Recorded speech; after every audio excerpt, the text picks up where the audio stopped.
ঠিক না? অফিসাররা রুমের অন্ধকার বানায়, পরে লাইট জ্বালে, আলো বাতাস একদম বন্ধ কইরা এসি এবং ফ্যান ছাড়ে, ঠিক না? নিজেরা খুব আরামে বসে আছে এক একজন অফিস নিয়ে, শুধুমাত্র অপরাধ হলো ফুটপাতের দোকানদার। যাই হোক, সময় খুব কম, ধারাবাহিক আলোচনা চলবে, ওলামায়ে কেরাম আসতেছেন, পথিমধ্যে আছেন। অল্প সময়ের ভেতরে মুহতারাম মুফতি আরিফ বিন হাবিব সাহেব স্টেজে চলে আসবেন। আমি যে আয়াতে কারিমা তিলাওয়াত করেছি, আল্লাহ তাআলা আয়াতের ভেতরে বলেন, ওয়া মিনান নাসি মান ইয়াশরি নাফসাহু ইবতিগা মারদাতিল্লাহ ওয়াল্লাহু রাউফুম বিল ইবাদ। মানুষদের ভেতরে কিছু মানুষ, সবাই না, এই গোটা মানব জাতির ভেতরে অল্প সংখ্যক কিছু মানুষ আল্লাহকে রাজি করতে গিয়া জীবন দিতে হয়েছে, তো জীবন দিয়ে দিছে। জীবনের বিনিময়ে রাজি করেছেন একজনকেই, তিনি কে? আয়াতের মূল কথা, জীবন উৎসর্গ করে আল্লাহকে রাজি করেছে। আল্লাহ তাআলা তার ওই বান্দাদের উপরে বড়ই দয়ালু, মেহেরবান। আল্লাহর হাবিব বলেন, আল্লাহকে রাজি করতে গিয়া দুনিয়ার সবাইকে বেজার করা যাবে, দুনিয়ার কাউকে রাজি করতে গিয়া আল্লাহকে বেজার করা যাবে। একজন মুমিন বান্দার মূল টার্গেট থাকবে, দুনিয়াতে কেউ পাশে থাকুক আর না থাকুক, দুনিয়ায় কেউ আমারে পছন্দ করুক আর না করুক, আমি একজনকে রাজি করতেই হবে, রাজি রাখতেই হবে।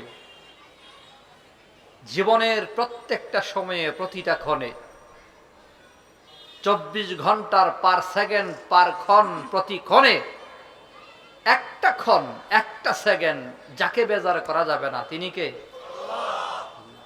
একজন মুমিন বান্দার এক সেকেন্ডও আল্লাহকে বেজার করার সুযোগ নাই। যেই সেকেন্ডে আল্লাহ বেজার, ওই সেকেন্ডে যদি মৃত্যু হয়, কারণ মৃত্যুর সময়টা তো কারো জানা নাই, আছে? এজন্যে 24 ঘন্টার প্রতিটা সেকেন্ড, প্রতিটা ক্ষণ, ক্ষণ হলো সেকেন্ডেরও অনেক কম। সেকেন্ডের কয়েক ভাগ করলে যা হয়, এর মধ্যে এক ভাগ হলো ক্ষণ, চোখের পলকের চেয়েও কম। এতটুকুন ক্ষণ পরিমাণ সময়ও একজনকে বেজার করার সুযোগ নাই, তিনি কে? জোরে বলেন, আরো জোরে আওয়াজ দিয়ে বলেন, তিনি কে? আর ওই আল্লাহকে রাজি করার জন্যই আল্লাহ বলে, বহু মানুষ জীবন দিয়ে দিছে, আমি আল্লাহরে রাজি করার জন্য বহু মানুষ জীবন দিছে, হাত দিছে, পা দিছে, জিহ্বা দিছে, পুরো জীবন গোলামির ভেতরে কাটাইয়ে দিছে, ছেলে দিছে, মেয়ে দিছে, সন্তান দিয়ে দিছে, সব দিছে, আল্লাহরে দেয় নাই, সব ছাইড়া দিছে, আল্লাহরে ছাড়ে নাই। সেই আল্লাহকে রাজি করতে হবে। সাহাবা আজমাইন জীবনের সব কুরবানি দিয়ে রাজি করছেন আল্লাহরে, যা দিতে হয় সব দিছে। এমন ইমান তো আমাদের নাই। আমরা তো হাওয়ায় চলি, আজকে যার পক্ষে কালকে তার বিপক্ষে, হুদাই যুক্তিও নাই। এতদিন যার বিরোধী ছিলাম, আজকে তার পক্ষে চলে গেলাম, হুদাই যুক্তিও নাই, আল্লাহর জন্যও না। কেন যে গেছে নিজেও জানে না। হারা বছর যারে গাইলাইলাম, তার লগে আবার চলি, কেরে চলি, কি লেগে গাইলাই বুঝি না। ইমানদারের সিদ্ধান্ত যা হবে, একটা কথা, একটা কাজ, একটা হাসি, একটা কান্না, একটা ধমক, একমাত্র একজনের জন্য হবে। নামাজ কার জন্যে? নামাজও নিজের জন্য পড়া যায় না, নামাজটাও আল্লাহর জন্য। রোজাও রাখা লাগবে আল্লাহর জন্য, কোরবানি আল্লাহর জন্য, হজ আল্লাহর জন্য, যাকাত আল্লাহর জন্য, জীবনের সকল সিদ্ধান্ত একমাত্র আল্লাহর জন্য। ইন্না সালাতি ওয়া নুসুকি ওয়া মাহইয়ায়া ওয়া মামাতি লিল্লাহি রাব্বিল আলামিন। ঈমানওয়ালার পুরো সিদ্ধান্ত, ঈমানদারের খাওয়া দাওয়া, ঘুম, কথাবার্তা সব একজনের জন্যে। ঈমানদার খাবে, আল্লাহ খুশি হবে, আর খাইলে বেজার তো বান্দা খাবে না। সাহরির সময় খায়, আল্লাহ খুশি। সুবহে সাদিকের পরে খায় না, আল্লাহ বেজার। হ্যাঁ, সূর্যাস্ত পর্যন্ত বান্দা না খায়া থাকে, কারণ খাইলে আল্লাহ বেজার হয় নাকি? রমজান মাসে সারাদিন রোজা রাখে, বান্দা না খায়া থাকে, খিদা লাগে, খাইলে তো ভালো লাগে, আরাম লাগে, কষ্ট হয়, ডায়াবেটিসও বেশি, গ্যাস্ট্রিকও বেশি। বান্দাটা রোজা ভাঙ্গার অনেক যুক্তি আছে, ভাঙলে তার গুনাহ হবে না, এরপরও বান্দা ভাঙ্গে না আল্লাহকে খুশি করার জন্যেই। ঈমানদারের সিদ্ধান্ত যা হবে, যা করবে, একমাত্র কার জন্য করবে? আরো জোরে বলেন, কার জন্য? বান্দার কোনো ব্যক্তিগত সিদ্ধান্ত নাই, বান্দার কোনো নিজের জৈবিক চাহিদার কোনো সিদ্ধান্ত নাই। বান্দা বিয়ে করে আল্লাহর জন্য। এক কথা, বান্দা জীবনে যা করবে না করবে সব একমাত্র আল্লাহর জন্য হবে। সাহাবা আজমাইন পুরো জীবন উৎসর্গ করেছেন আল্লাহর জন্য। বাড়িঘর ছেড়ে দিছেন, স্ত্রী ছেড়ে দিছেন,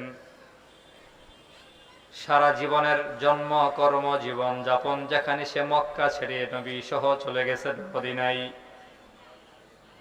নিজের গ্রামের বাড়ি ছেড়ে শহরে থাকতে বেশি সময় ভালো লাগে না। শহরে বড় হয়েছে তো গ্রামে ভাল লাগে না। 1 বছর 2 বছর না, টানা 53 বছর, জন্মের পর থেকে নিয়ে 53 বছর পর্যন্ত আমার নবী যেই মাটিতে খেলেছেন, বড় হয়েছেন। 50 পরে আরো 3 বছর, 53 বছর পর্যন্ত যেই মাটিতে নবী গড়াগড়ি করছেন, যেই জমিনে নবীর চলাফেরা। এখান থেকে মদিনায় চলে গেছেন। মদিনায় যাওয়ার পরে কিছু বছর পরে আবার মনে হলো মক্কায় যাই। আসলেন তো রাস্তার মধ্যেই আটকে দিলেন হুদাইবিয়ার সন্ধি নামক চুক্তির ভেতরে নবী আবার ফেরত গেলেন। কুফারে মক্কা জানায় দিলেন, এবছর মদিনা থেকে আসছেন তো মদিনায় চলে যাবেন, মক্কা থেকে এবার ফিরে যেতে হবে। নিজের জন্মভূমি থেকে একবার তিনি পালিয়ে গেলেন, আবার তাকে জোর করে ফেরত দিলেন। 53টা বছর শুধুমাত্র এই জমিনে আমার নবী জন্মগ্রহণ করেছেন, বিষয়টা এমন না। বাপ দাদা 14 পুরুষ এই জমিনের মালিক, বাপ দাদা 14 পুরুষ এই জমিনের কাবার চাবির মালিক ছিল, কাবার নেগরানি যাদের হাতে ছিল। মক্কার সর্দারি মাতবরি যে বংশের হাতে, ওই বংশের সন্তান মুহাম্মদ নবী মদিনায় থাকেন। 53 বছরে বুড়া বয়সে এলাকায় যেতে পারেন না, থাকতেও পারেন না। রাতের আধারে আমার নবীকে হিজরত করা লাগছে। 7 বছর পরে আবার আসছেন, রাস্তা থেকে ফিরাইয়া দিলেন। 10 বছর পরে যখন আবার একেবারে চূড়ান্ত বিজয়ের মাধ্যমে মক্কা বিজয়ী হলেন আমার নবী, মক্কায় যখন আসলেন তো মুহাজির সাহাবায়ে কেরাম সাথে, আনসার সাহাবায়ে কেরাম সাথে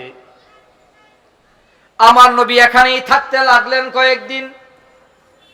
শুধু এখানেই না, এই মক্কায় থাকতে একটা যুদ্ধ হয়েছে। যুদ্ধের ভেতরে যত গনিমতের সম্পদ পেয়েছেন, সব সম্পদ আমার নবী মক্কার এই সাহাবীদের মাঝে বন্টন করে দেন। আনসারদের দেয় না, মদিনার কাউর একটা ঘোড়া দেয় নাই, উট দেয় নাই, ছাগল দেয় নাই, একটা টাকাও দেয় নাই। তো আনসার সাহাবায়ে ইকরাম চিন্তায় পড়ে গেল, জিজ্ঞাসা করে ফেলছে, ইয়া রাসূলুল্লাহ, আপনি কি বাবার বাড়িতে এসে আমাদের ভুলা গেলেন নাকি? দুর্দিনে তো আমরাই পাশে ছিলাম, আমাদেরকে ভুলে গেলেন নাকি? আনসার সাহাবায়ে ইকরাম মনে মনে ভয় পাইলেন, না জানি নবী আর মদিনায় না যায়। ইয়া রাসূলুল্লাহ, একটা উটও আমাদের দিলেন না, ছাগল দিলেন না, গনিমতের একটা টাকাও আমাদের দিলেন না। আপনার আমার নবী বলে, ও মদিনার সাহাবীরা শুনো, আনসার সাহাবীরা তোমরা একটু জবাব দাও, তোমরা কি গনিমতের সম্পদ চাও না রাসূলকে চাও? মক্কার সাহাবীদের সাথে গনিমতের মাল আছে, টাকা আছে, পয়সা আছে, আর মদিনার সাহাবীদের সাথে স্বয়ং মুহাম্মদুর রাসূলুল্লাহ আছে। আমার নবী জানাইয়া দিলেন, আনসার সাহাবীরা শোনো, সারা দুনিয়ার সব মানুষ যদি একদিকে যায় আর আমি নবী যাব মদিনার সাহাবীদের দিকে। আনসাররা যে পথে, আমি নবী সে পথে। আপনার আমার নবী সাল্লাল্লাহু আলাইহি ওয়াসাল্লাম স্পষ্ট জানাইয়া দিলেন, সাহাবীরা শোনো, আমার বাবার বাড়িতে আমার থাকবার মনে চাই। জন্মসূত্রে মক্কার সন্তান আমি, মক্কায় থাকার বড় মনে চাই, কিন্তু আল্লাহর ফায়সালা আমি হিজরত করে মুহাজির হয়ে গেছি। যদি আমি পারতাম, আমার হাতে সুযোগ থাকতো, আমি আনসার হইতাম, সাহায্যকারী হইতাম, মুহাজির হইতাম না, বাড়িঘর ছাইরা কোথাও যাইতাম না। কিন্তু আল্লাহর আদেশ আর নির্দেশ মান্য করতে গিয়া আমার নবী আল্লাহকে রাজি করতে গিয়া মক্কা থেকে মদিনায় হিজরত করেছেন। এই যে বাবার দেশ, জন্মসূত্রে যে জমির মালিক, জমিন থেকে 53 বছর বয়সে মদিনায় হিজরত করেছেন আমার নবী একমাত্র কাকে খুশি করার জন্য। ইমানদার সিদ্ধান্ত ফাইনাল, হিজরত করব আল্লাহর জন্য। আমাদের হুজুর চলে আসছে, আরে কি কর, সব আপনার লেগে বই রয়েছে।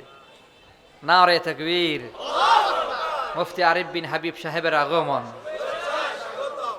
আমি বয়ান করলে কতক্ষণ বাংলা বয়ান করব, আর হুজুরে বয়ান করবে কোরআন সুন্নাহর আলোকে একবারে সহি কথাগুলা। তো আমি যতক্ষণ কথা বলবো এই সময়টাই অপচয় হবে। এজন্যে আমার সময়টা সহ হুজুরের জন্য ওয়াকফ করা। হুজুর বয়ান করবে 2 ঘন্টা, কথা কয় না, আমি এত আস্তে ঠিক কইলে আধা ঘন্টা করে শেষ। জোরে কন 2 ঘন্টা ইনশাল্লাহ। আমিও শুনবো, রাজি তো ইনশাল্লাহ? আমি আমার টুকটাক ব্যবসা বাণিজ্যে ঢুকে গেছি, তো বয়ান শোনানোর সময় পাই না, আজকে শুনবো ইনশাল্লাহ, নিয়ত করে আসছি। সিদ্ধান্ত ফাইনাল, জীবনের প্রত্যেকটা সিদ্ধান্ত একমাত্র কার জন্য? জেলখানায় যাবেন, কার জন্য যাবেন? রাজনীতি করলেও আল্লাহর জন্য, ছাড়লেও আল্লাহর জন্য। মুমিনের সব সিদ্ধান্ত আল্লাহর জন্যই হবে। আল্লাহ যেন আমাদের সকল কাজে রাজি থাকেন এমন কাজ যেন আমরা করতে পারি। আল্লাহ তৌফিক দান করেন, সবাই বলি আমিন। এখানেই শেষ করলাম, সামনে ইনশাল্লাহ দেখা হবে, কথাও হবে, ভাইয়ের বয়ান শোনা হবে। সবার কাছে দোয়া চাই, সকলে সুস্বাস্থ্য কামনা করি। সবাই ভালো থাকবেন, সুস্থ থাকবেন। ওয়া আখিরু দাওয়ানা আলহামদুলিল্লাহি রাব্বিল আলামিন। আসসালামু আলাইকুম ওয়া রাহমাতুল্লাহি ওয়া বারাকাতুহু। আমি করা মানে হুজুরের সময় লসমি পাইবেন আসেননি ভালো। সম্মানিত মুসলিম মিল্লাত, আসবে হুজুর শেষে আমরা যদিও অল্প সময় আমাদের মেহমান মুফতি আমজাদ হোসেন আশরাফি সাহেবের কাছ থেকে যতটুকুন সময় কথা শুনেছি, আল্লাহ তাআলা এর উপরে আমল করার আমাদের সকলকে তৌফিক দান করুন। জ্যামজটের কারণে যথাসময়ে উনি আসতে পারেন নাই। আসলে আমরা কর্তৃপক্ষ আপনাদের কাছে আন্তরিকভাবে দুঃখ প্রকাশ করছি। আর আমাদের যার জন্য আমরা অপেক্ষমান, বাংলাদেশের আলেমদের উজ্জ্বল নক্ষত্র হযরতুল আল্লাম হযরত মাওলানা মুফতি আরিফ বিন হাবিব সাহেব তিনি এখনই গুরুত্বপূর্ণ তাকরীর পেশ করবেন। এই জন্য আমি দৃষ্টি আকর্ষণ করছি, যারা এদিক সেদিক দাঁড়িয়ে আছেন দ্রুত সময় ইনশাআল্লাহ বসে পড়ুন। স্বেচ্ছাসেবকের দায়িত্বে যারা আছেন